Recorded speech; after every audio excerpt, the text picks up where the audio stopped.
Oi, gente, eu voltei. Sabe com quem eu tô aqui? Com meu amigo Guimarães Rosa. A gente tá aqui, eu e Guimarães, em Cordisburgo, que é a cidade em que Guimarães nasceu. Então já deu pra perceber que esse vídeo hoje vai ser sobre a obra de Guimarães Rosa. Vamos falar de Sagarana, vamos falar de Augusto Matraga. E é aqui que a gente tá. Vai ser massa, hein? Fica aí.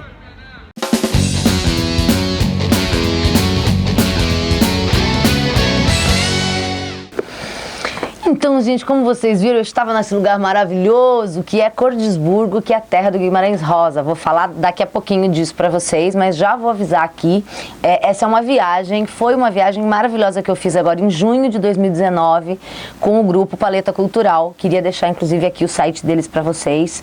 Eles fazem essas viagens educacionais e artísticas maravilhosas e esse vídeo vai estar recheado de vídeos que eu gravei lá em Cordisburgo. A gente vai falar hoje sobre Augusto Matraga, A Hora e a Vez de Augusto Matraga, que é um conto do Guimarães Rosa dentro do livro Sagarana, tá? A gente vai ter um outro vídeo aqui no canal sobre Sagarana como um todo, são 9 contos, mas hoje o vídeo é só sobre este conto, A Hora e a Vez de Augusto Matraga, porque esse é o que a Unicamp pediu. A FUVEST pediu o Sagarana inteiro, a Unicamp pediu só o Augusto Matraga, tá? Unicamp, beijo. Então, hoje esse vídeo vai ser especial sobre Matraga e vai contar, então, com vários vídeos que eu fiz lá em Cordisburgo, com o pessoal do Paleta Cultural, com o grupo Caminhos do Sertão, que me deixaram filmar e colocar tudo aqui pra vocês. Tudo não, né? Colocar uns pedaços, porque tudo mesmo é só quando a gente vai pra lá, tá? Então vamos começar a falar dessa obra. Antes de tudo, a gente tem que começar a falar do próprio Guimarães Rosa, que é um grande autor da nossa literatura, um dos maiores. O Mia Couto, que é o autor de Terra Sonâmbula, é apaixonado por Guimarães Rosa, já falou várias vezes que gosta muito da literatura dele. Pra te dar um exemplo, tá? Que Guimarães é, assim, um dos maiores nomes, um dos mais conhecidos, um dos mais traduzidos para o mundo afora. E ele é mineiro, nasceu lá, então, em Cordisburgo, como eu te disse, essa cidadezinha que daqui a pouco a gente vai falar mais. Ele nasce em 1908 e morre em 1967. E, teoricamente, Guimarães pertence aí ao que a gente chama da terceira geração modernista, também chamada também chamada de pós-modernismo. Então a geração queria ir de 45 a 60, né? Ele morre em 67, então ele se enquadra nessa terceira geração. E a grande característica do Guimarães é a ideia de falar das riquezas, tanto as riquezas do sertão de Minas Gerais, quanto as riquezas da língua portuguesa. O que é uma coisa meio parecida com Saramago, assim, o que é difícil para o aluno a princípio, a primeira vez que você pega Guimarães, não é uma obra que você sai lendo assim, em geral, claro que há exceções, mas em geral os alunos têm muita dificuldade, mas é justamente essa linguagem diferenciada que faz com que ele seja um dos maiores da literatura. É tipo Saramago, quando você pega o Saramago pela primeira vez, quer jogar na parede, não tá entendendo nada desta porra. Depois é o que faz o Saramago ser diferente dos outros. Eu tive uma experiência hoje com uma turma de segundo ano, a gente leu o Saramago ano passado, no semestre passado, a gente leu A Caverna. E agora eles estão lendo Machado de Assis e eles estão achando super fácil. É meio que assim, depois de ler Saramago, depois de ler Guimarães, tudo fica meio fácil, né? Então, ele tem essa coisa com a riqueza da língua portuguesa. Já vou falar desde já uma coisa que todo mundo fala sobre Guimarães. É a invenção dos neologismos. Ele inventa palavras, né? Além de inventar palavras, ele escreve numa maneira de escrever muito próxima do falar desse povo sertanejo, do sertão de Minas Gerais. É importante que a gente não está falando do sertão do Graciliano Ramos, do sertão do Nordeste, do sertão da Seca. A gente está falando do sertão especificamente de Minas. Eu acho que vale a pena você estabelecer essa diferença aí na geografia, com relação ao cerrado, com relação à vegetação, clima e tudo mais. Poderia, né, já que ele fala tanto de sertão, no nosso senso comum, sertão é o Nordeste, é o sertão da pobreza, da miséria, da seca, né? Pelo menos que é retratado na segunda geração modernista, com Graciliano, com Jorge Amado, com José Lins do Rego, enfim. A gente está falando de um outro sertão, que é o sertão de Minas. O Guimarães Rosa era um demônio, cara. O Guimarães Rosa era muito intelectual, muito inteligente. Ele falava muitas línguas. Ele fala francês desde muito pequeno. Ele vai estudar alemão, ele vai morar na Alemanha, né? Ele vai falar holandês, cara, que é uma língua difícil. Dólar lá em Olambra, eu não sei pronunciar o sobrenome dos alunos na lista de chamadas. Mas holandês é uma língua super difícil para nós brasileiros, né? Porque ela não vem da raiz românica aí. É uma língua lá Parriba, do norte, dos anglo-saxões, né? Vem da raiz aí do alemão, até do próprio inglês. O cara demônio, falava muitas línguas, muito inteligente, muito intelectual. Ele se formou médico, começa a trabalhar como médico e depois ele fala, não quero mais, né? Tem gente que diz que ele sofria muito de ver morte dos pacientes, que ele não se acostumou com a profissão, mas eu não sei até que ponto isso é lenda, isso é verdade. A questão é que ele resolve, assim, vou prestar um concurso pro Itamaraty, e ele passa, né? Claro. E ele vai trabalhar também como diplomata, mora um tempo na Alemanha, salva muitos judeus, porque ele conseguia assinar os vistos para que eles fugissem, saíssem da Alemanha, fugissem do Holocausto, ele e a sua segunda esposa. Então, Guimarães tem uma vida, assim, que vale muito a pena você, quer dizer, a título de curiosidade, né? Se aprofundar e conhecer melhor, não que isso vá necessariamente te ajudar a interpretar o conto aqui, mas enfim, é uma coisa legal para conhecer um pouco sobre ele. E ele diz a lenda que ele andava pelo sertão, né, pelas cidades de Minas, pelas cidadezinhas, com um caderninho em que ele ia anotando algumas coisas. Então, expressões que as pessoas falavam, palavras que as pessoas falavam, esse falar muito característico do interior de Minas Gerais, do sertão de Minas Gerais, e ele vai colocar tudo isso na obra dele. Então é uma obra muito, como que eu vou dizer, oral. Uma dica para ler Guimarães Rosa é ler em voz alta. Eu acho que isso ajuda. Se você conseguir, sei lá, se encontrar com seus amigos, eu já falei isso em alguns outros momentos, e o Saramago a mesma coisa. Os dois têm essa coisa da proximidade de ter uma linguagem difícil, uma linguagem diferenciada. Se você conseguir encontrar com seus amigos e vamos juntar uns... Mas 3, 4 não vira bagunça, vira festa, chama as coxinhas, não é isso, tá? Mas assim, vamos juntar, tomar um suco, você entendeu? Que é suco, não é outra coisa. E lê aqui um Guimarães, e aí um vai lendo para os outros, e vocês vão comentando. Ou se você não tiver condições, você estuda sozinho, leia em voz alta para você mesmo. Porque isso facilita, é uma coisa muito oral. Eu acho que ela entra muito mais por aqui do que por aqui, pelo menos a princípio para o aluno que pode ter dificuldade, né? Então, especificamente, a gente tem o que a gente chama de um registro muito regionalista. Ele está focado nessa região, na região do sertão de Minas Gerais. Essa região da qual ele vai falar é o sertão, então, de Minas. São as fazendas, são os campos, são todos alguns desses lugares que vocês vão ver nos vídeos que eu vou colocar aqui pra vocês que a gente fez lá em Cordesburgo, tá? E aí, assim, ele vai tratar, de certa forma, dessa cultura sertaneja. Então são esses tipos, os vaqueiros, os jagunços, os capangas, os fazendeiros, são essas as personagens que povoam o universo do Guimarães Rosa. E tem uma história sobre o próprio Guimarães, que ele se candidata para a Academia Brasileira de Letras, uma vez, não rola, depois ele se candidata, ele é eleito por unanimidade. E aí, em 63 isso, 1963. Só que ele não toma posse, porque ele dizia que sentia, se eu tomar posse na academia eu vou morrer. E aí ele ficou muito tempo, desde 63, quando ele foi eleito, ele só foi tomar posse em 67. E ele tomou posse. E 3 dias depois ele morreu de infarto. Só isso já é nossa, gente, olha esse cara, realmente um cara especial. Ele previu a própria morte. Então as pessoas falam dele com esse carinho, com essa coisa meio sobrenatural, né? E assim, não tinha como saber que ia morrer de infarto, não tem como você saber que você vai morrer de infarto, é uma coisa que, né? Então tudo isso faz meio parte desse mito a respeito do Guimarães. Ele mesmo tem uma frase que diz que as pessoas não morrem, elas ficam encantadas. E o Guimarães ficou encantado, para sempre na nossa literatura. Eu sei que talvez você tenha raiva dele, você tentou ler, você começou com o burro em pedestre, você falou, socorro, não entendi nada, você quis jogar pela parede. Calma que a gente está aqui para tentar te ajudar, até porque o Matraga dos contos é um dos mais tranquilos, né? Eu queria começar te mostrando então um pouquinho de Cordesburgo, de onde nasce o Guimarães, né? Essa cidade que é muito pequenininha, Cordesburgo, Burgo, cidade, Cordes, coração, cidade do coração, a gente pode dizer.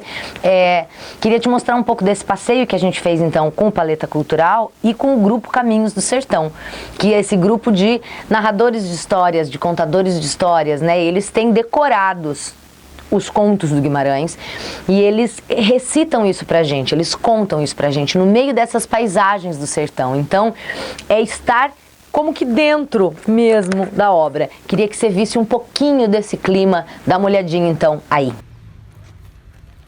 Prepare o seu coração pras coisas que eu vou contar. Eu venho lá do sertão, Eu venho lá do sertão, eu venho lá do sertão, e posso não lhe agradar. Aprendi a dizer não. Feito. Qual é a textura? Bota a mão, porque o escultor não está aqui para dizer o que a gente pode ou não fazer. E provavelmente ele queria que a gente botasse a mão. A escultura é do Léo Santana, não vai confundir com um músico. É um escultor. Vamos lá, eu fiz perguntas, vamos ver se alguém me ajuda a responder. Vamos começar. Do que elas são feitas? Ferro. Ferro. Ferro. Quando tu pensa em ferro, tu pensa em algo feito para durar muito ou pouco? Galera...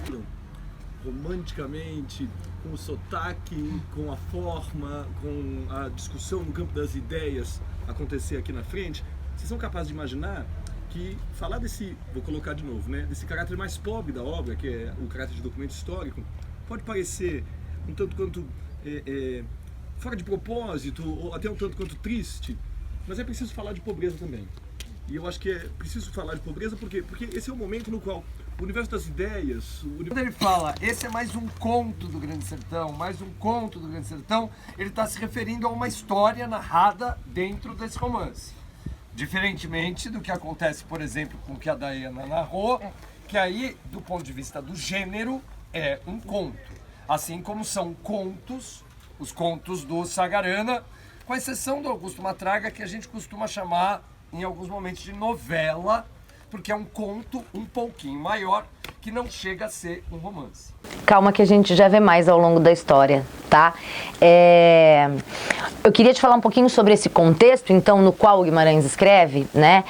Que seria o contexto da terceira geração modernista, como eu falei, ou do pós-modernismo. A gente tem o fim da Segunda Guerra Mundial, em 45, a gente vai ter a Guerra Fria, o contexto da Guerra Fria, essa polarização, Estados Unidos, União Soviética. A gente vai ter também o fim do Estado Novo, né? De Getúlio Vargas, e o governo de Juscelino Kubitschek, essa coisa das indústrias, do progresso, do desenvolvimento, isso tudo é pra gente contexto histórico que vale a pena você dar uma repassada no geral. O que acontece é que, assim, apesar disso, todo mundo fala sobre Guimarães, eu tenho que falar também, desculpa, porque é muito óbvio, assim, né? Talvez seja óbvio, você já tenha ouvido falar muito disso, mas se você nunca ouviu, eu preciso te dizer, que é a história do regionalismo universal.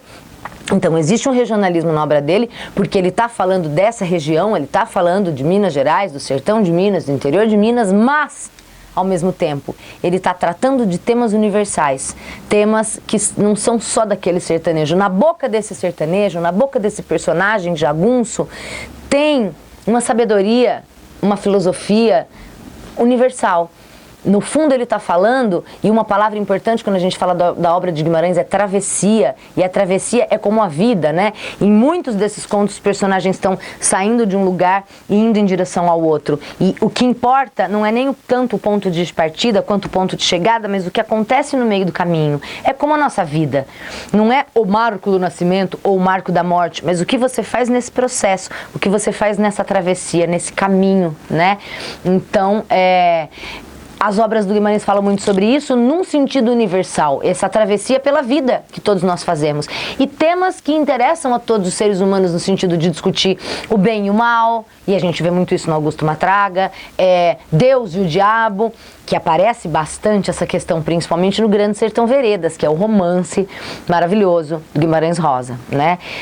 Questões do amor, então, são esses temas mais universais. Ele está focando num certo ambiente, numa certa região, mas os temas de que ele trata são universais, por isso vem essa ideia de que o sertão é o mundo, né? Não é só, ele não está te contando a história só daqueles fazendeiros, só daqueles capangas, através desses capangas, desses fazendeiros, desses jagunços, dessas mulheres, ele está te contando a história do ser humano, ele está falando sobre temas que interessam a todos e que são, portanto, universais. Uma outra coisa que é muito presente na obra do Guimarães como um todo, e que aparece bastante em Sagarana, que vai aparecer também no Augusto Matraga, é a questão da religiosidade.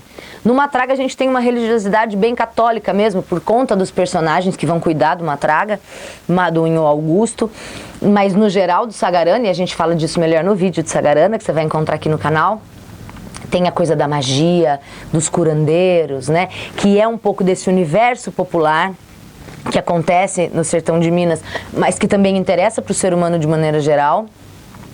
E que tem um pouco a ver também com esse mito que se cria em torno do próprio Guimarães, essa coisa meio sobrenatural de ele ter adivinhado a própria morte. Então, tem essa questão também da magia, da religiosidade, que é marca do Brasil, que é marca do sertão e que é marca do ser humano, de certa forma, né? O Sagarana é um livro de contos, são 9 contos. Há quem chame de novelas pela duração, né? Eles talvez um pouco maiores do que contos, mas contos ou novelas, independentemente disso, são 9 histórias que o Guimarães publica em 1946. É praticamente a sua obra de estreia. Ele tinha escrito alguma coisa já antes, mas o que vai bombar mais é o Sagarana, então, com esses 9 contos, dos quais o Augusto Matraga é o mais famoso. A Hora e a Vez de Augusto Matraga. Tem inclusive filme. Tem uma versão mais antiga, tem uma versão mais moderna. Você pode encontrar isso e eu acho que tudo vale a pena, né? Cada podcast que você ouça, cada vídeo que você veja, cada aula que você assista, cada resumo que você leia, nada substitui ler o livro, mas tudo isso te ajuda a, de repente, pensar aspectos que você não tinha pensado, que você não percebeu quando leu sozinho, ou que eu não falei, que o seu professor não falou. Então, eu acho que quanto mais material é sempre melhor. A gente fica, às vezes, meio numa preguiça, ou a gente, eu já vi uma aula, tá bom. Não tá, né? Quanto mais a gente tiver, por isso que nesse canal a gente fala pra Camões, porque, afinal de contas, quanto mais a gente falar, eu acho que melhor para você ir absorvendo essa ideia das obras, né?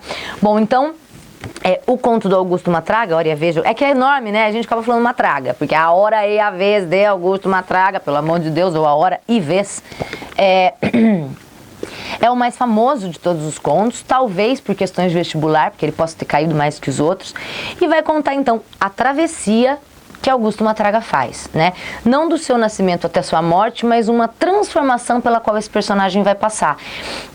Ele vai ter essa travessia, esse processo do mal para o bem, digamos assim, é um caminho de redenção, é um processo de redenção, é uma travessia muito dolorosa, mas muito bonita de se acompanhar. Então, queria te convidar para entrar comigo nesse processo de transformação pelo qual Matraga vai passar, começando a ouvir um pouquinho sobre o início do conto, lá em Cordesburgo. A gente anda, chega no meio do mato onde essas histórias acontecem, e aí a gente escuta o Brasinha, que é um dos fundadores aí do Caminhos do Sertão, falar um pouquinho pra gente sobre o início do Augusto Matraga. Então, vem comigo para Cordesburgo.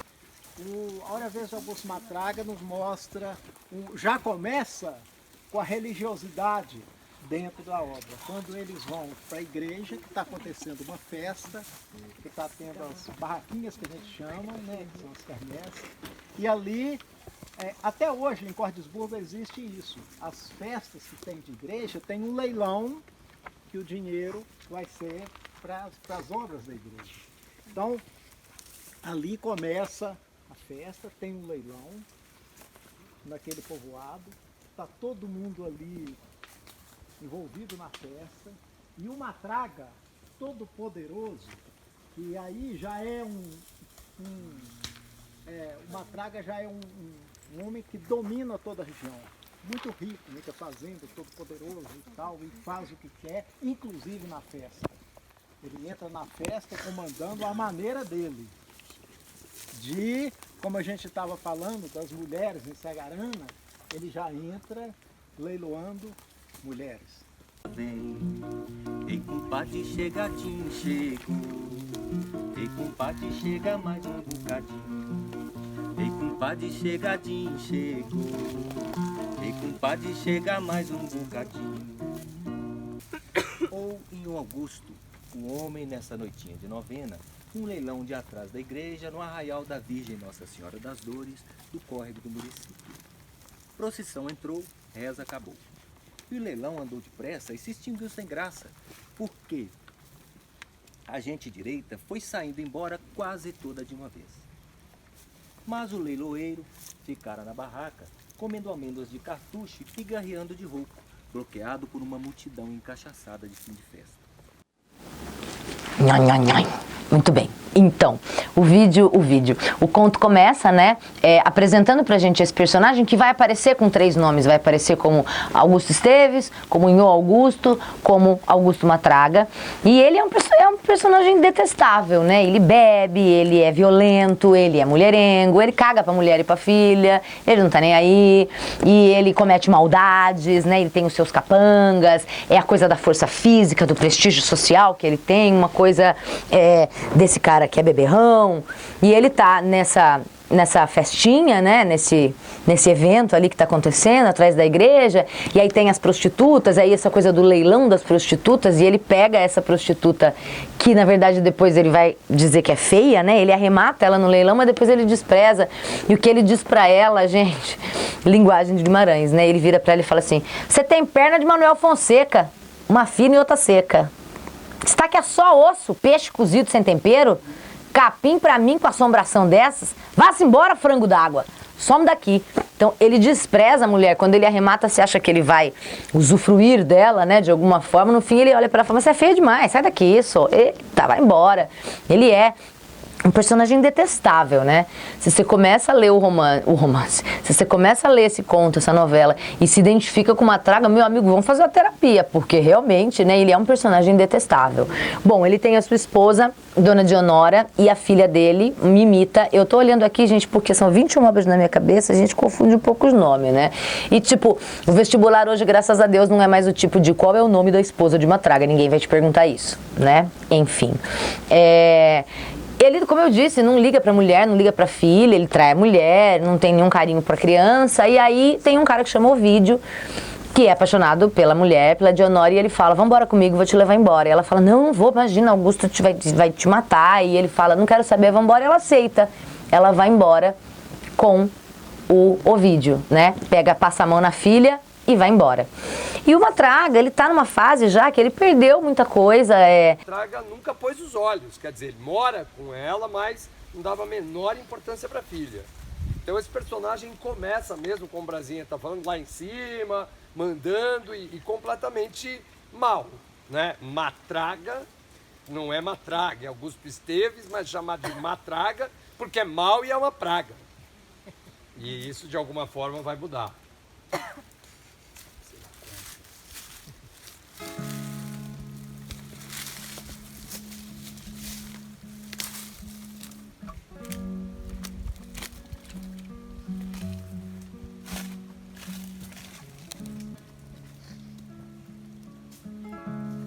Até mesmo já senti,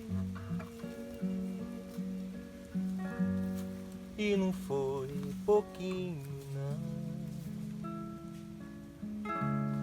mas fugir nunca fugi, nunca abandonei meu chão. Tu tinha belos cabelos e olhos sérios. Escutou aquela resposta, mas não deu o ar dos seus pensamentos ao pobre camarada aqui. Mas muito que eles eram a rodar-lhe a cabeça por todos os lados. E ela estava cansada, tanto que teve depois vontade de chorar.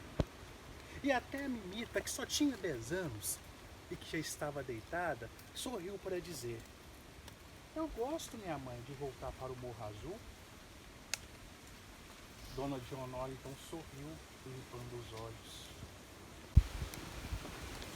E se ela se entregasse assim, com a proteção de Deus? E o outro gostava muito dela, mesmo. Gostava tanto, de um jeito que ele nem sabia. Nem dizia, do jeito assim que a gente tem que gostar. E tinha uma força de amor calado, uma paciência quente, por chamar por seu nome. Dionora, ô Dionora, você vem comigo e traz a menina que... E o Matraga, ele tá numa fase já que ele perdeu muita coisa, uma ruína econômica, a gente pode dizer, que vem se coroar agora com o abandono da esposa, né? O cara vem contar pra ele, o Kim Recadeiro, vem dizer: ó, desculpa te dar essa notícia, mas sua mulher foi embora, fugiu com tal de Ovídio. Ele fica putaço e fala: manda chamar meus capanga que nós vamos resolver essa história. manda juntar os capangas que eu vou lá me vingar. Aí ele fala, então, mas tem uma outra coisa pra te dizer, os seus capangas também foram embora, porque faz tempo que o senhor não paga eles. E eles estão trabalhando agora pro Major Consilva, que era um inimigo do Matraga, né? Então, peraí, como assim? Os meus homens me abandonaram porque ele não pagava? E estão trabalhando pro Major? Parou. Eu vou resolver isso já. Eu vou lá e vai sozinho, porque ele é valente. Eu vou na casa do Major e vou trazer esses homens de volta. Só que quando ele chega na casa do Major, de fato os capangas dele estão lá e a mando do Major, porque agora os capangas trabalham pro Major, os capangas vão surrar o Augusto Esteves, Augusto Matraga, mas vão surrar ele, que vão deixar ele quase morto, de tanto que batem, de tanta paulada que ele vai levar. E além disso, vão marcá-lo a ferro, como se faz com gado, na bunda, né? Então, quando ele a mando do Major, ele tem a marca do Major, como se fosse uma propriedade, como se fosse um animal que fosse do Major. Então, ele é marcado a ferro na bunda. Mas isso quando ele já tá, quase morrendo. Ele apanhou tanto, ele tá todo destruído, o povo acha até que ele tá morto. E aí, quando na bunda, ferro em brasa na bunda dele, ele se estremece e rola do barranco. Porque as ordens do Major era, batam, marca ele com ferro e depois mata. Quando ele cai do barranco, os caras falaram, mano, ele nunca vai sobreviver, né? Nunca vai sobreviver, já tava todo destruído, rolou desse barranco, deixa ele aí que... Você vê que não cumpriu a ordem do chefe, né? Que quando o chefe manda você fazer uma coisa, meu amor, você faz até o fim, porque senão pode sobrar pra você, né? Eles tinham certeza que o Augusto tinha morrido e ele tá ali rolado no pé desse... Rolado é bom, tô já Guimarães. Rolou no pé desse barranco e tá quase pra morrer. E provavelmente morreria se não fosse um casal que mora por ali, por perto, e que encontra ele quase morrendo e que vai salvá-lo, vai levar para casa, vai cuidar dele. É um casal de negros que a gente vai conhecer na obra como pai e mãe. O pai, Serapião, e a mãe, Quitéria. E eles vão por muito tempo cuidar do Augusto, e o Augusto até sem consciência por um tempo, porque tá todo fodido, todo quebrado, todo lascado. E eles vão cuidando dele, e a mãe Quitéria reza muito. E vão pouco a pouco ali, até que o Augusto vai se restabelecendo. Fala da redenção do Matraga. Quando os pretos, o casal de pretos, que acolhe o Matraga, que pede que ele reze, que pega com Deus, e que vem toda aquela fé daquele casal passando para ele, eles chamam um padre, para esse padre dar para ele um conforto espiritual, porque o Matraga, ele está começando a passar, quando ele volta de toda aquela pancadaria que ele começa a recuperar, né? Ele grita pela mãe, desespera, e o casal, com a maior calma do mundo, com toda a paciência, com toda a religiosidade que eles têm, eles estão cuidando até espiritualmente dele, né? Bom, o tempo passa, o Augusto vai convalescendo, vai melhorando, e até que um dia ele vai trocar uma ideia com o padre. E ele vai confessar toda a sua vida de maldades, o filho da puta que ele foi durante tanto tempo, tudo que ele fez e, ele tem essa sensação, eu tô pagando por tudo que eu fiz, né? E isso ainda é pouco, eu nunca vou conseguir pagar por todas as maldades que eu fiz. E o padre vem para ele e dá o seguinte conselho: reze e trabalhe, fazendo de conta que esta vida é um dia de capina com sol quente, que às vezes custa muito a passar, mas sempre passa. E você ainda há de ter muito pedaço, e você ainda pode ter muito pedaço bom de alegria. Cada um tem a sua hora e a sua vez. Você há de ter a sua. Então o padre vai dizer, para se redimir dos seus pecados, para salvar sua alma de tanto mal que você fez para os outros, para você mesmo, enfim, você tem que rezar e trabalhar. E fazer com que a sua vida seja só isso, reza e trabalho. E é o que ele vai fazer. E ele vai se transformar completamente, vivendo com o pai Serapião e a mãe Quitéria. Ele vai trabalhar que nem um maluco, ele vai recusar mulheres, bebida, jogo, cigarro, ele só trabalha de sol a sol. Eu acho interessante essa imagem do padre, né? Como se essa vida fosse um dia de capina num sol quente, que custa passar, mas sempre passa. E para quantas pessoas a vida é isso, né? Você consegue imaginar um dia capinando, embaixo do sol, com a enxada na mão? Tem gente que nunca pegou a enxada na mão, né? Com aquela mão calejada, capinando debaixo de um sol quente. Meu Deus, não acaba nunca. Tem pessoas para as quais a vida é isso, né? Demora a passar, mas sempre passa. Viva a sua vida como se ela fosse esse dia. Trabalhe e reze, se arrependa, e isso vai ser a sua penitência. E o Augusto incorpora isso para ele como a penitência. Ele entende que ele precisa disso para poder se redimir. E ele vai passar muito tempo só pensando na salvação da sua alma, portanto, mudou completamente o seu jeito de ser. Ele vai pegar o pai e a mãe, né, que são figuras daí de pai e mãe mesmo, coisa paterna, materna, que cuidam dele, que vão dar comida na boca dele quando ele está doente, que vão trazê-lo de volta à vida praticamente. É como se fosse um renascimento daquela situação que ele estava para uma nova vida com novos pais. E ele vai para um sítio abandonado que ele tinha lá, que foi a única coisa que sobrou de todas as propriedades e do dinheiro que ele tinha, que ele perdeu. E ele pega o pai e a mãe, pai Serapião e mãe Quitéria, e vai para esse sítio em que ele vai trabalhar de sol a sol e vai rezar muito e vai ter essa coisa da redenção. E ele tem uma frase que é muito característica dele, que diz: eu vou para o céu e vou mesmo, por bem ou por mal, e a minha vez há de chegar. Pro céu eu vou, nem que seja a porrete. É muito sensacional, né? Como é que você quer entrar no céu à base de porrete? Então você vê que a questão da violência ainda está entranhada nele de certa forma. As pessoas não mudam do dia pra noite tanto assim. A nossa personalidade tem ali, você tem um pouco de uma traga ainda dessa coisa de eu vou pro céu, nem que seja a porrete. Ele vai chegar num povoado, né? Povoado do Tombador. E aí lá em Cordesburgo o povo sabe, é pra lá, pra cá, sabe tudo esses nomes que pra gente não faz muito sentido. E lá ele vai levar essa vida, então, de penitência, de reza, de trabalho. Até que um dia chega um homem que vem contar pra ele notícias. Vem dizer que a esposa dele vai se casar de verdade com o Ovídio e que a filha dele se perdeu no mundo. Saiu aí com um cacheiro viajante e se perdeu, né? Essa ideia da menina que está perdida, abandona a família, vai atrás de um homem sem casar.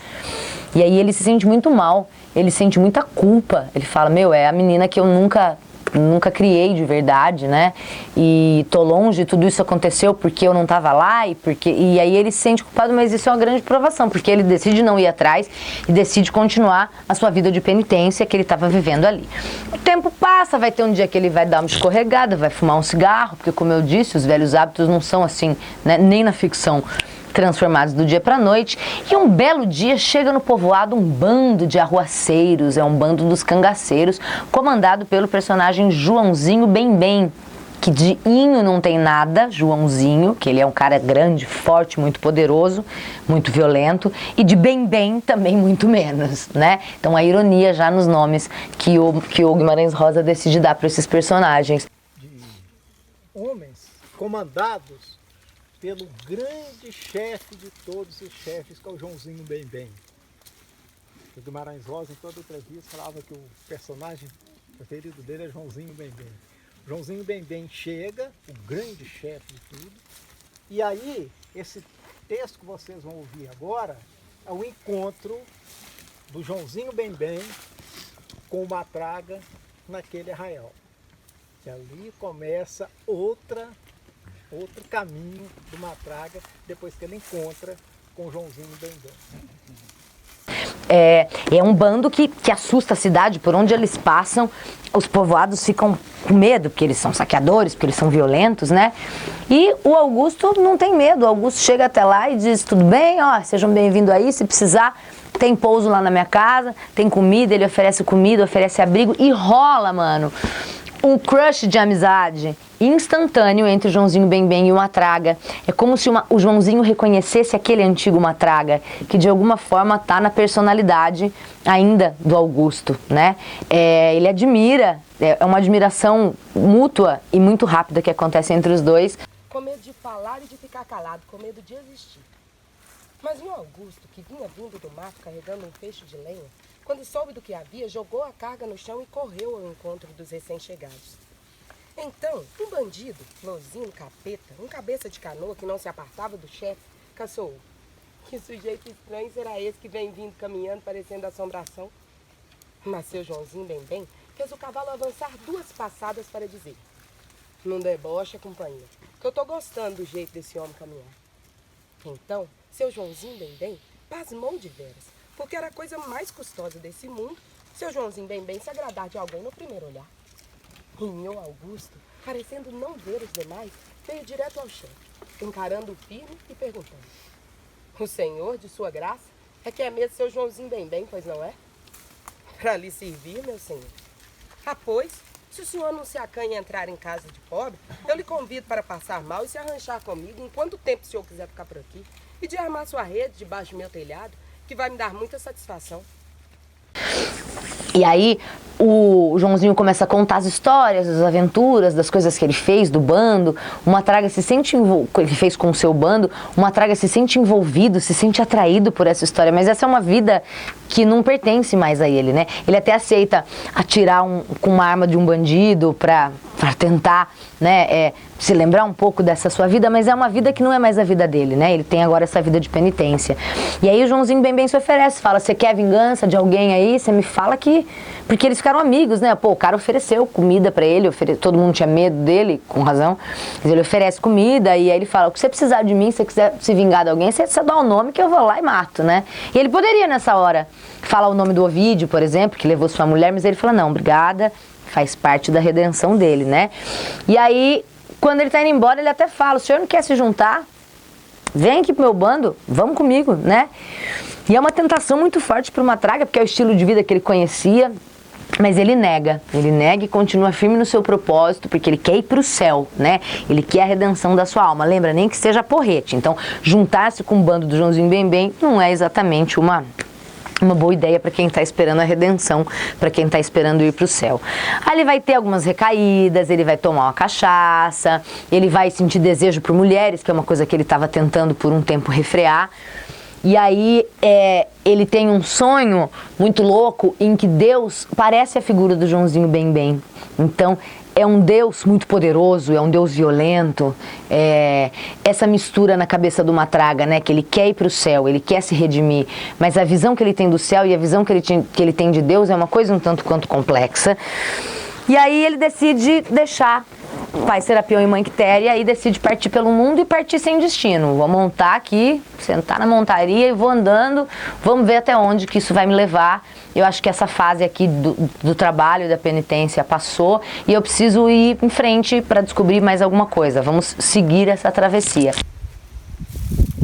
As estradas cantavam. E o Augusto achava muitas coisas bonitas. E tudo era mesmo bonito, como são todas as coisas nos caminhos do sertão. E quando o jegue empacava, e o Augusto ficava em cima, muito concorde, rezando o terço, até que o Jerico se decidisse a caminhar outra vez. E também, nas encruzilhadas, deixava que o bendito asno escolhesse o caminho. E é o que ele vai fazer, ele vai meio que sem rumo na montaria e vai chegar num outro povoado que está sendo aterrorizado pelo bando do Joãozinho Bem. Lembra que são homens muito violentos, e aí o bando do Joãozinho Bem está lá para realizar uma vingança, né? Quando ele chega, ele encontra o Bem, Matraga, aqui é o Augusto, tal. Ele é recepcionado pelo bando e aí ele descobre que eles estão lá para se vingar porque um dos capangas do bando do Joãozinho Bem foi assassinado por um cara desse povoado. E eles vão até lá para se vingar do cara. Acontece, como o cara fugiu e não tá lá, quem vai pagar é a família. Então nós vamos matar a família dele, porque isso não, imagina, Joãozinho Bem não criou sua fama assim, perdoando os outros e deixando as coisas passar. Então ele decide que vai matar alguém da família dele ou a família dele, e o Matraga fica ali e tal. Inclusive, mais uma vez, o Joãozinho convida o Matraga para participar do bando, ele nega novamente: não vou fazer parte disso, não quero, obrigada. Aí acontece que entra um velho, o pai do assassino, o cara que tinha matado o capanga do Joãozinho Bem, vem implorar clemência, vem implorar perdão pro Joãozinho Bem, pelo amor de Deus, perdoa, meu filho não tá aqui, ele fugiu, mas nós não temos nada a ver com isso, por favor. E o Joãozinho fala: não, imagina, não vou perdoar de jeito nenhum, o senhor vai morrer. E aí o Matraga fala: não é certo isso, não vou deixar. Se o senhor matar esse homem, o senhor vai ter que passar por cima de mim. E o Joãozinho fala: como assim? É ao mesmo tempo você tá tirando a minha autoridade, mas ao mesmo tempo essa admiração e reconhecimento por este homem valente que se coloca na briga, né? E aí vai ter, nossa, uma puta briga, vários mortos, tiro pra cá, tiro pra lá, facada, não sei o que, e a gente vai ter esse confronto final, que é uma parte bem violenta, entre o Matraga e o Joãozinho Bem, que eles acabam se atacando, e nessa briga os dois acabam morrendo. Joãozinho Bem morre e Augusto Matraga vai morrer, né? O conto termina com ele morrendo, e aí finalmente é a hora e a vez do Augusto Matraga, é ali. Porque esse homem que começou lá, um cara tão detestável, violento, mulherengo, mau marido, mau patrão, mau pai, mau ser humano, tudo esse mal com U, contrário de bom, adjetivo, ele termina dando a sua vida para proteger um inocente. A lâmina de Nho Augusto talhara de baixo para cima, do pubis à boca do estômago, e um mundo de cobras sangrentas saltou para o ar livre, enquanto seu Joãozinho Bem caía ajoelhado, recolhendo seus recheios na mão.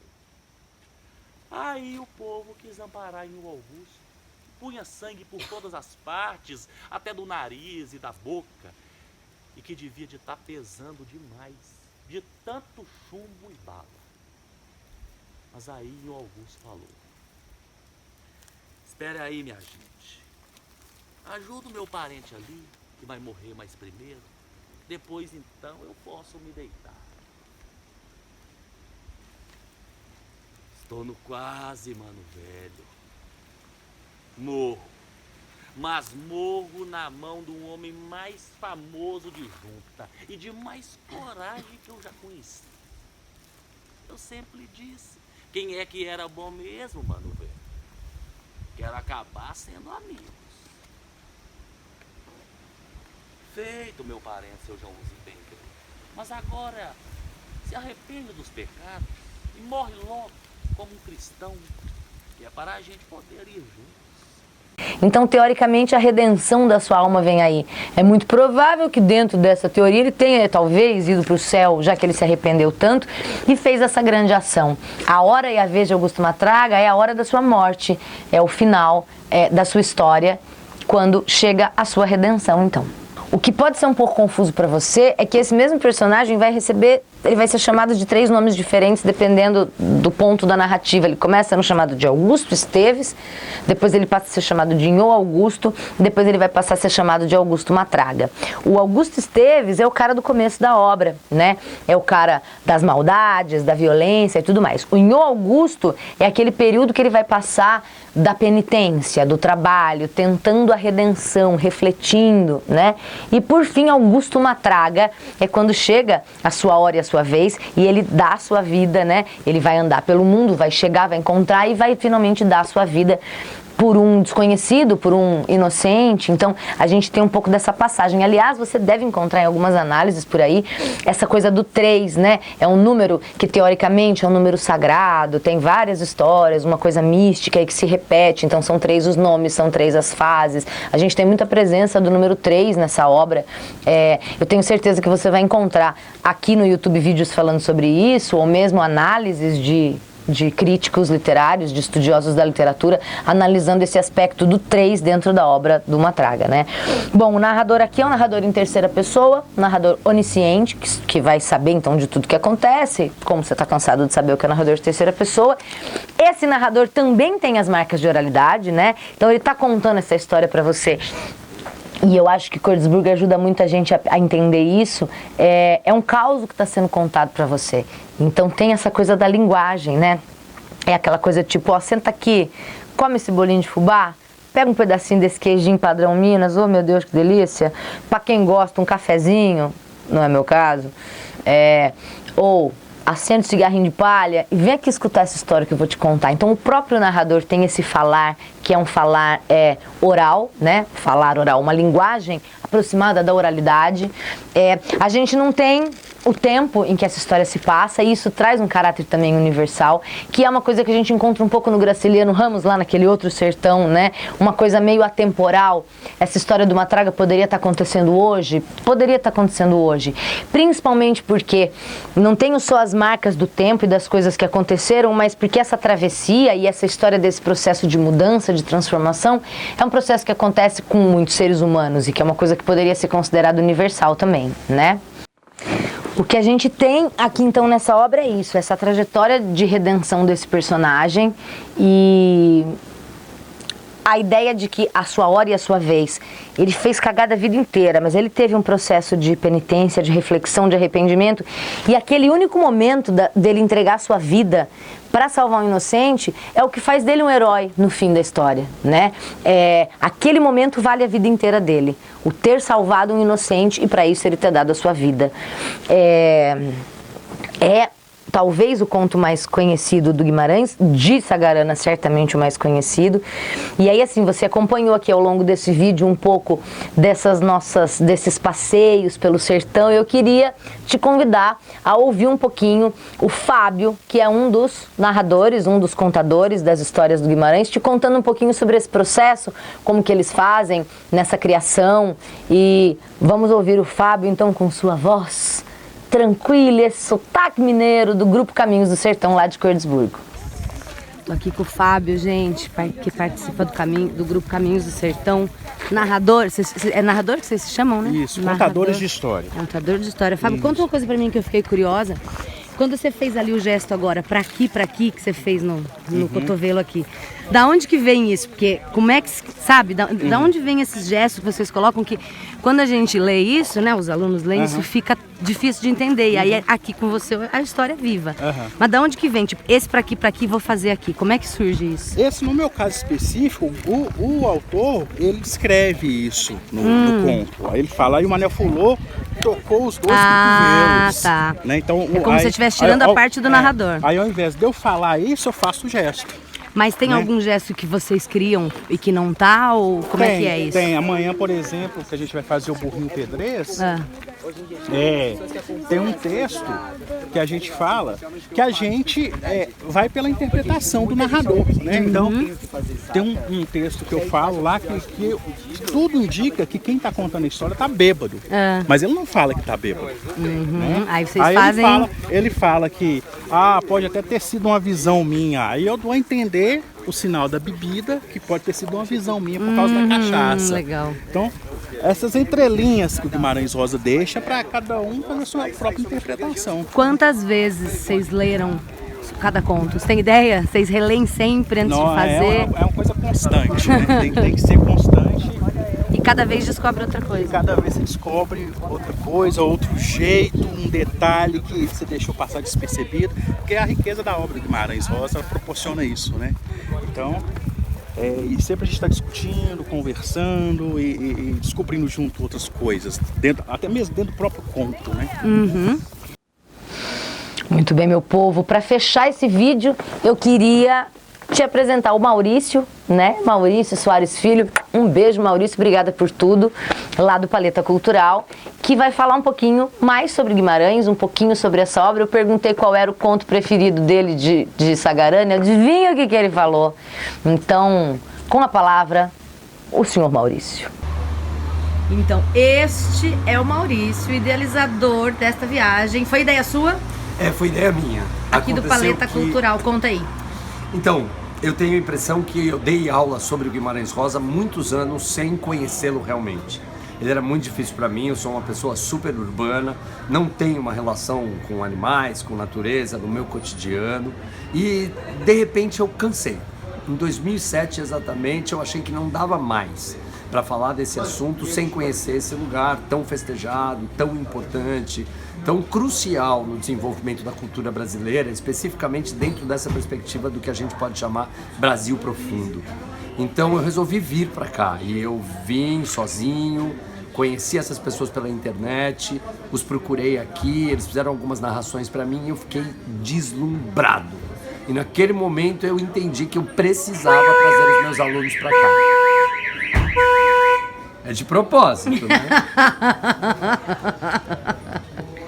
Causando um coro de Vamos de novo ou não? Eu corto. Naquele momento eu entendi que eu precisava trazer meus alunos para cá. Naquele momento eu entendi que eu precisava trazer os meus alunos para cá e desde então eu faço isso 2, 3 vezes por ano, dependendo do livro que está nas listas, dos livros mais lidos nas escolas. A gente varia o roteiro, cria um roteiro personalizado para cada um que se interessar, de acordo com as necessidades de cada turma. Então isso é muito legal, há uma versatilidade aqui, já que o Grupo Caminhos do Sertão é incrível. É mesmo. Sabem muitas narrações prontas Então a gente pode fazer esse trabalho de uma forma bem versátil, bem interessante, para que ele seja adequado para cada realidade. E a sensação de estar aqui pela, sei lá, 17ª, 18ª vez fazendo isso, 12 anos depois, é uma coisa que me enche de orgulho, assim, que eu tenho a sensação que é um trabalho que de fato acontece, que os alunos saem transformados, que a relação com a obra muda. Eu queria perguntar isso, quantos por cento você acha que facilita para o entendimento da leitura para quem vai ler depois? Depois de vir para cá? Eu acho que esse é o grande lance, né? Quer dizer, que se você nunca pegou Guimarães Rosa, ou se você já tentou e ainda não conseguiu levar isso adiante, depois de vir aqui, essa leitura flui de uma forma inacreditável. Você está acostumado com esse universo, você mergulhou nesse universo, e quando você volta para o livro, é impossível não reaver muitas dessas imagens. Acho que quantos por cento eu não sei, porque a minha tendência é dizer 100%. Sim, a gente é de humanas. Minha tendência é dizer 100%. Muda tudo na relação com a obra, a começar com o que aconteceu comigo, que supostamente já conhecia, já tinha lido algumas vezes, já tinha tentado penetrar nessa obra, e que só tive o clique como aqui. Professor aqui. Desculpa. Imagina. Queria te perguntar qual é o seu conto preferido do Sagarana. Eu acho A Hora e Vez de Augusto Matraga uma obra-prima.